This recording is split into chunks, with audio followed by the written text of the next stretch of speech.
Morning friends. तो आज हम बात करने वाले हैं कि हम किस तरह से पेप्टाइड पर, प्रोटीन पर कितना चार्ज है वो निकाल सकते हैं। ऐसे क्वेश्चन आपको सीएसआर में मिल जाते हैं, गेट में मिल जाते हैं, आईसीएमआर में मिल जाते हैं और यूनिवर्सिटी एंट्रेंस के एग्जाम्स में मिलते हैं। उसके साथ साथ इस वीडियो में आपको कुछ ऐसी इंफॉर्मेशन है जो आपको शायद बहुत हेल्प कर सकती है। पीएच पीके का कॉन्सेप्ट बहुत स्टूडेंट्स का जो है ठीक नहीं होता है या उसमें कुछ मिस्टेक्स रहती हैं, तो वो क्लियर हो जाएगा आपका। तो स्टार्ट करते हैं कॉन्सेप्ट ऑफ पीएच एंड पीके। इससे ही आपको जो है चार्ज निकालना आएगा। तो सबसे पहले बात करते हैं पीएच की। पीएच हम जो है बहुत छोटी क्लासों से देखते हुए आ रहे हैं, 11th-12th से ग्रेजुएशन में, कि पीएच को हम पावर ऑफ हाइड्रोजन कहते हैं। बिल्कुल ठीक बात है कि पीएच जो है पावर ऑफ हाइड्रोजन है, negative logarithm of hydrogen ion है। तो हम ये सब डेफिनेशन में देते हैं, लेकिन कुछ चीजें हैं जो मिसिंग होती हैं और वहीं हमारे लिए बहुत ज्यादा एक हार्मफुल चीज हो जाती है कि कंप्लीट नॉलेज नहीं होती है। तो पीएच जो है हम पावर ऑफ हाइड्रोजन कहें या आप negative logarithm of hydrogen ion कहें, वो बिल्कुल ठीक है। लेकिन एक बात जो सबसे ज्यादा जरूरी है, जो पीएच है वो सॉल्यूशन की होती है।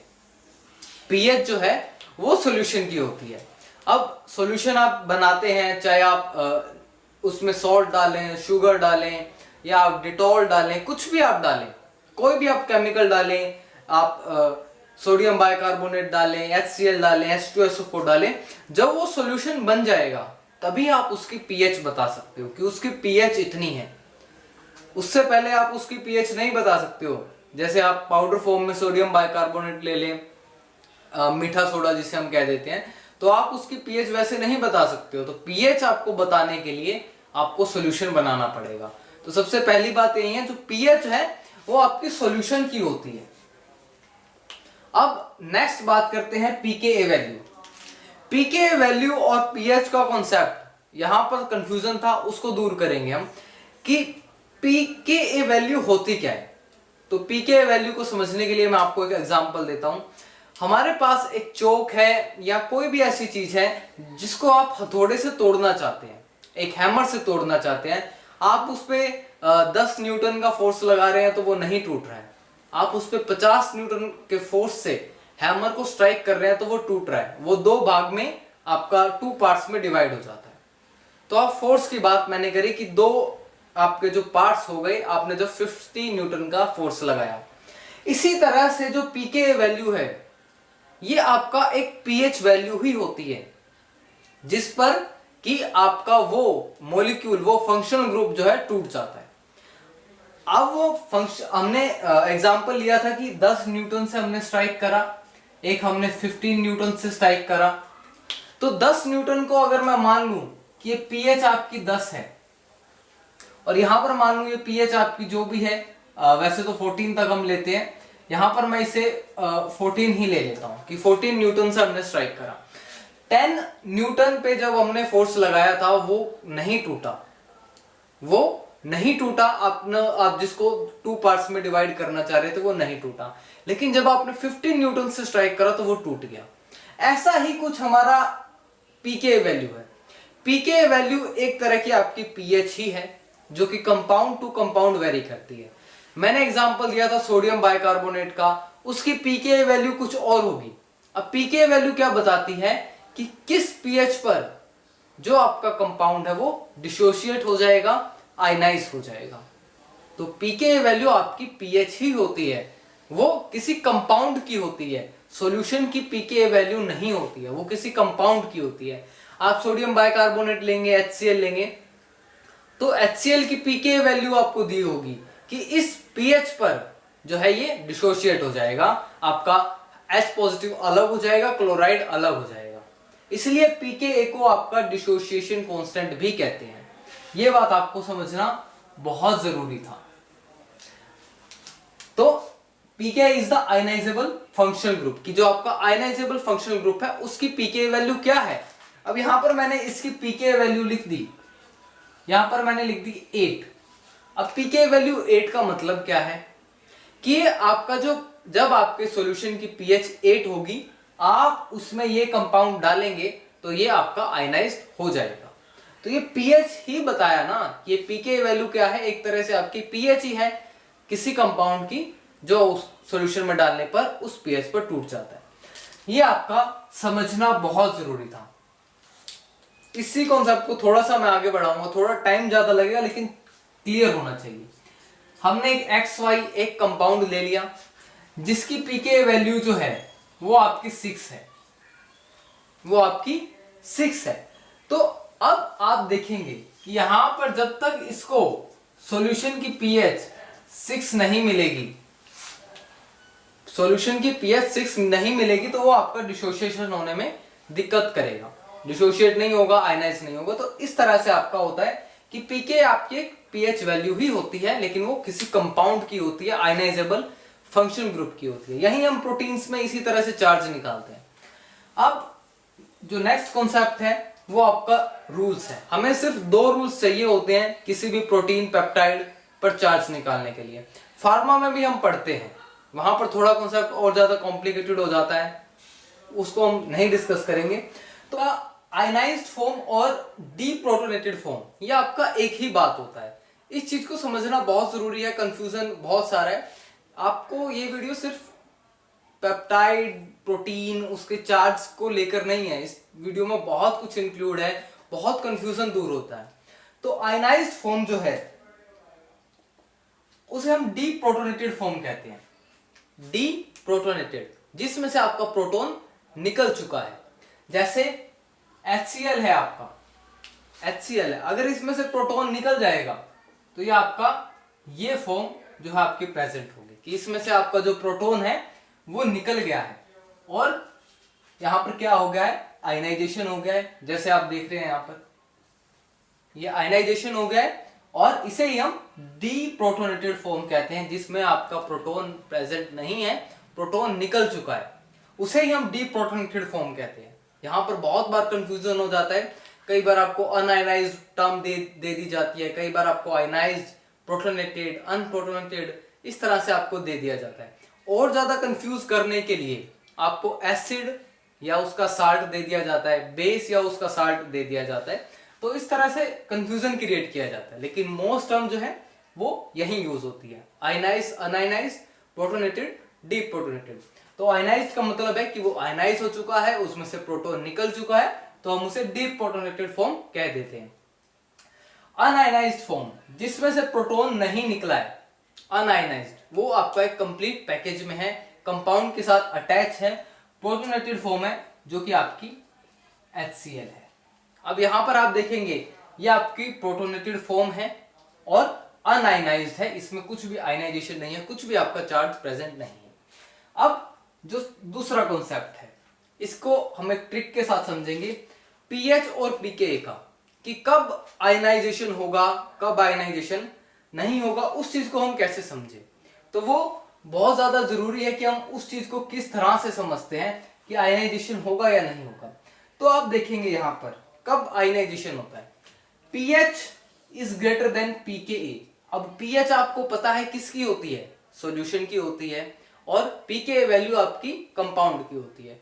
तो कब आपका कंपाउंड जो है वो आयनाइज होगा और कब आपका कंपाउंड आयनाइजेशन नहीं होगा। पीएच आपकी अगर ज्यादा है पीके वैल्यू से, अगर मैं यहां पर पीएच ले लेता हूं 8 और पीके वैल्यू ले लेता हूं मैं 6, तो आपने देखा यहां पर पीएच ज्यादा है पीके वैल्यू से, पीएच ज्यादा है पीके वैल्यू से, और जो चीज आपके पास ज्यादा होती है आप उसे निकाल देते हैं, OLX पे भेज देते हैं, क्विकर पे भेज देते हैं, कुछ भी कर देते हैं, उसे आप दूर कर देते हैं, जो भी चीज आपसे ज्यादा होती है। तो यहां पर आप देखेंगे कि पीएच ज्यादा है और पीके वैल्यू 6 है कंपाउंड की। कंपाउंड आप कुछ भी ले सकते हैं, यहां पर मैं एसिटिक एसिड ले लेता हूं, एसिटिक एसिड की पीके वैल्यू कितनी है, 6 है, और पीएच जो हमारे पास सॉल्यूशन में प्रेजेंट है उसकी 8 है, उसकी 8 है।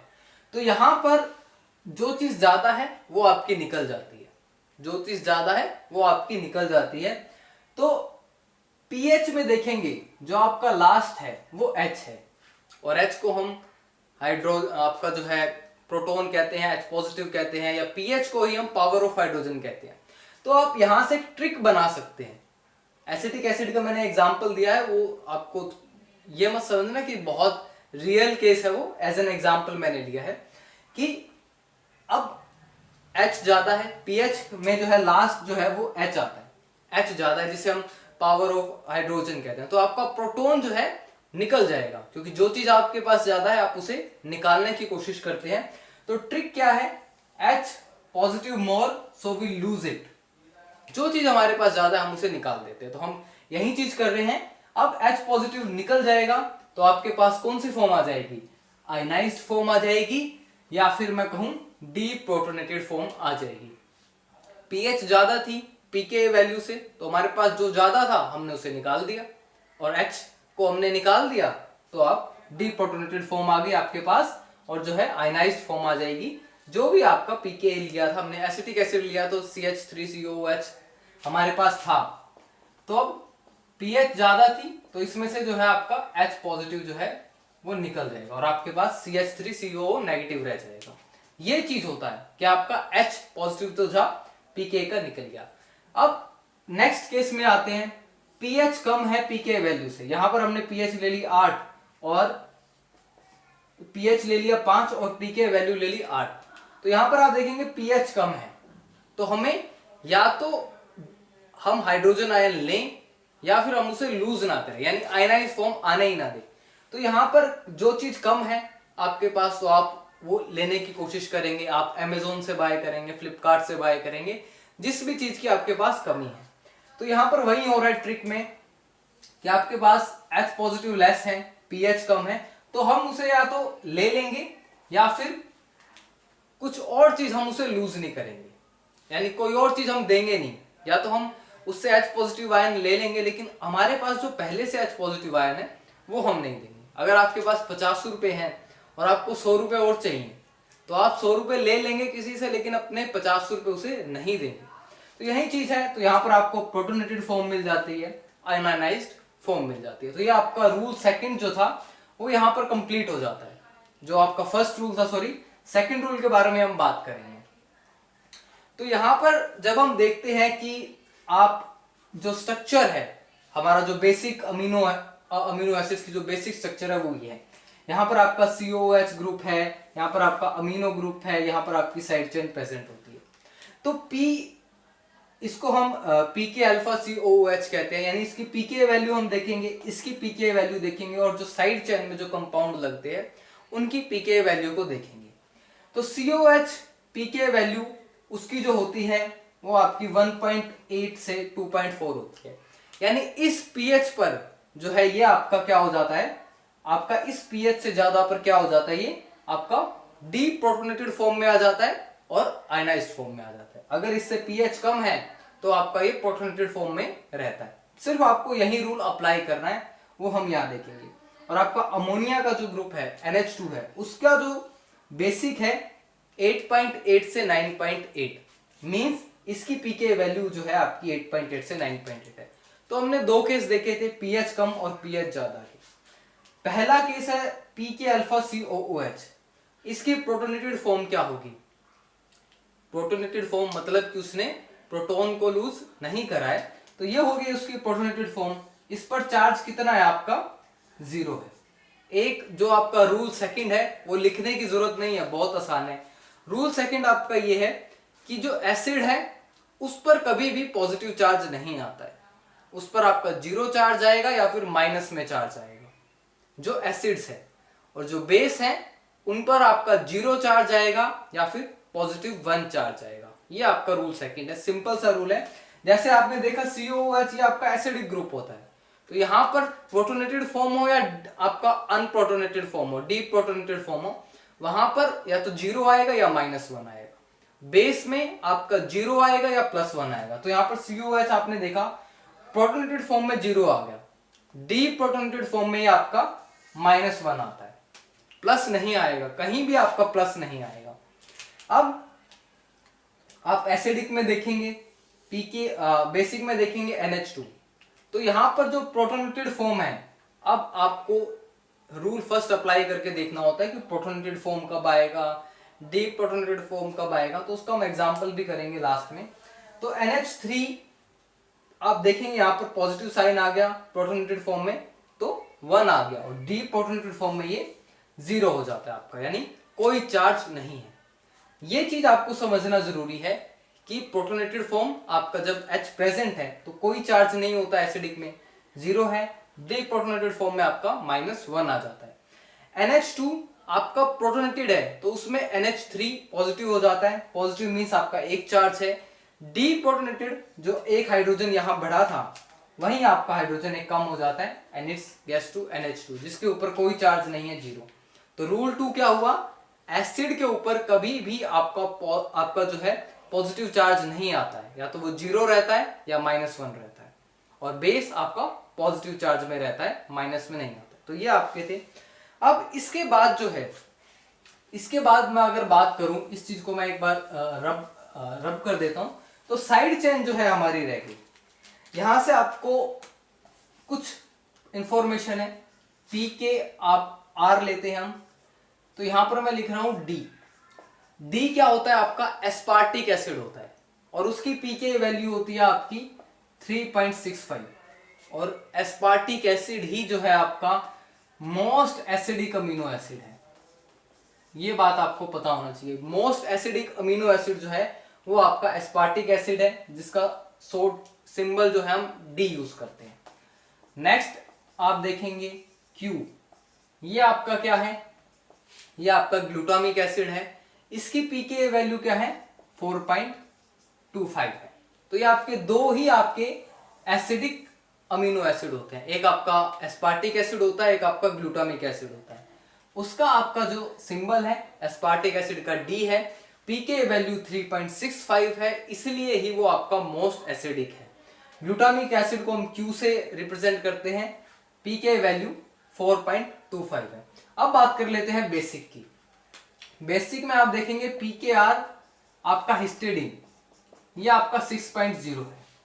यहां पर एक क्वेश्चन अराइज होता है कि जो हिस्टिडीन है, हम बचपन से देखते आ रहे हैं कि जो आपका पीएच मीटर है 7 से कम आपका एसिडिक होता है, लेकिन यहां पर तो ये 6 है, लेकिन मैंने इसे बेसिक बताया है हिस्टिडीन को, क्योंकि इसमें जो इमिडाजोल रिंग है ये आपकी फिजियोलॉजिकल पीएच जो हमारी 7 होती है उस पे एज एन बेसिक काम करती है। तो ये आपका थोड़ा मॉडरेट किया हुआ है, इसे अपने तरीके से हमने किया हुआ है हमारे फिजियोलॉजिकल पीएच पर। आप देखेंगे जो हीमोग्लोबिन है उसमें भी आपका इमिडाजोल रिंग है, तो वो भी आपका फिजियोलॉजिकल पीएच पर ही देखा जाता है। तो ये आपका 6.0 है, लेकिन हिस्टिडीन को हम as an basic amino acid count करते हैं। पीकेआर आप देखेंगे लाइसिन का, लाइसिन को हम रिप्रेजेंट करते हैं के से, और इसका पीके वैल्यू है 10.5। नेक्स्ट जो है हमारा आर्जिनिन, इसकी पीके वैल्यू है आपकी 12.5, एंड आर्जिनिन ही जो है आपका मोस्ट बेसिक अमीनो एसिड है। ये क्वेश्चन आपसे डायरेक्ट पूछे जाते हैं 2 मार्क्स में, डायरेक्ट आप गवर्नमेंट जॉब देते हैं तो वहां पर एग्जाम देते हैं, वहां पर पूछा जाता है। तो मोस्ट बेसिक अमीनो एसिड आपका आर्जिनिन है, जिसकी पीके वैल्यू 12.5 है, और मोस्ट एसिडिक आपका ग्लूटामिक एसिड है, जिसकी आपकी जो है वैल्यू क्या है, पीके वैल्यू 3.65 है। अब यहां पर एक क्वेश्चन जो है वो करना जरूरी हो जाता है हमारे लिए, तो इन सबको मैं एक बार साइड में लिख देता हूं। जो भी आपकी वैल्यू है, आपके एस्पार्टिक एसिड की पीके वैल्यू थी 3.65, ग्लूटामिक एसिड की थी आपकी 4.25, और उसके बाद था आपका हिस्टिडीन की थी 6.0, लाइसिन की थी आपकी 10.5, और आपका आर्जिनिन का था आपका 12.5। तो ये आपकी जो थी पीके वैल्यू थी साइड चेन्स की, ये आपको नाम हमेशा याद रहने चाहिए। एग्जाम्पल से हम समझने की कोशिश करते हैं कि हम किस तरह से चार्ज निकालेंगे। ये मैंने एक वर्ड लिख दिया यहाँ पर, सब्सक्राइब। इसी तरह से आपका COOH जो है आपका अटैच होता है, और इस तरफ आपका जो है अमोनिया ग्रुप अटैच होता है। हमें पता लग गया कि क्या जो है इनकी पीके वैल्यूज है। अब आपको रूल अप्लाई करना है, सिर्फ आपको देखना है कि जो आपका पीएच है, जो आपका पीएच है वो ज्यादा है पीके से, या आपका पीएच है वो कम है पीके से। आपको सिर्फ यही देखते जाना है, और आपका जो चार्ज है वो लिखते जाना है। सबसे पहले हम शुरुआत करते हैं यहाँ से। पीएच ये हमें जो निकालना है ये 7 पे निकालना है। आप किसी भी पीएच पे निकाल सकते हो, किसी भी पीएच पे आपको निकालने के लिए कहा जा सकता है। आपको दोनों चीज दी होती हैं एग्जाम में, आपको ये भी दिया होगा, आपको पीएच भी दी होगी कि इस पीएच पर क्या चार्ज होगा आपके प्रोटीन पर, पेप्टाइड पर। आपको क्वेश्चन में ये ऐसे ही पूछा जाता है। तो हमारे पास ये हमें दिया है, ये पीएच है जिस पर हमें निकालना है, यानी इस जो पीएच है सॉल्यूशन की वो आपकी 7 है। तो सबसे पहले आप देखेंगे जो यहाँ पर जो पीएच है वो 7 इज ग्रेटर देन आपका जो है 1.8। तो 1.8 से ग्रेटर है, आपकी पीएच ज्यादा है तो एच ज्यादा है, तो ये एच जो है आपका निकल जाता है। तो यहां पर क्या हो जाता है आपका COO नेगेटिव। तो चार्ज कितना हो गया आपका -1 हो गया। नेक्स्ट डी क्या है आपका, स्पार्टिक एसिड है 3.65 जो है आपका लेस होता है 7 से। तो आपका पीएच ज्यादा है तो निकल जाएगा आपका, और यहां पर भी जो आपका चार्ज है वो -1 आ जाएगा। तो यहां पर भी आपका -1 आ गया। नेक्स्ट जब हम बात करते हैं आर की, जो आपका आर्जिनिन है, अब 12.5 जो है, या मैं इस तरह से लिख रहे थे कि जो 7 है वो लेस है 12.5 से। तो क्या हो जाएगा यहां पर आपका एक प्रोटोनेटेड फॉर्म हो जाएगी इस तरह से, जिसमें आपका पॉजिटिव चार्ज आता है। तो 12.5 यहां पर हम इस तरह से लिखेंगे 7 इज लेस देन 12.5 पॉजिटिव 1, क्योंकि बेस में जो है आपका हमेशा पॉजिटिव 1 आता है या 0 आता है, और एसिडिक में आपका या तो -1 आता है चार्ज या फिर 0 आता है। तो इस बात का आपको ध्यान रखना है। नेक्स्ट जो है आपका अमोनिया का है 7 इज लेस देन आप 8.8 लेंगे, तो इसमें भी आपका +1 आएगा। तो जो वर्ड है सब्सक्राइब, जिसको मैंने एक प्रोटीन फॉर्म में लिखा है COH और NH2 लगाकर, सबकी पीके वैल्यू निकालकर, तो इस पे जो चार्ज है pH 7 पर वो कितना हो जाएगा आपका -2 +2, और ये आपका 0 आ जाएगा। तो इस तरह से जो है हम चार्ज निकालते हैं दो रूल्स की हेल्प से, pH ज्यादा है pK से या फिर कम है, और आपका एसिड बेस का कॉन्सेप्ट से। I hope you like the video. For your support you can press the subscribe button. Thank you so much and all the best.